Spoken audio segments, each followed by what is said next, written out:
Welcome to Kenton's videos. Enjoy the video. You start by securing your data and power. Make an iCloud backup now and make sure your iPhone has at least 50% battery or is charging. Then go to Settings, General, VPN and Device Management, find the iOS 26 Developer Beta profile and choose Remove Profile. You may need your device passcode. Once done, restart the phone.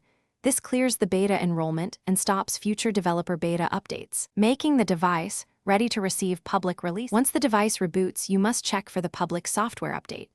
Open Settings, General, Software Update, make sure you're on Wi-Fi and connected to power, then tap Download and Install if a public version appears.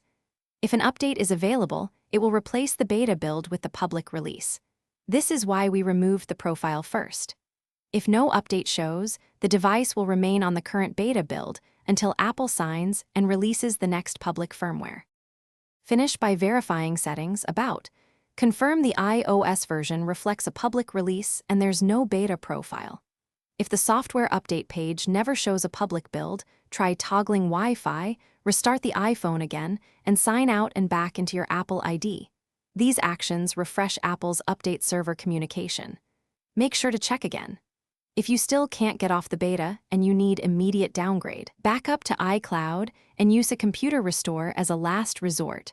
Otherwise, wait for the public release. Thanks for watching. Consider subscribing if we helped you.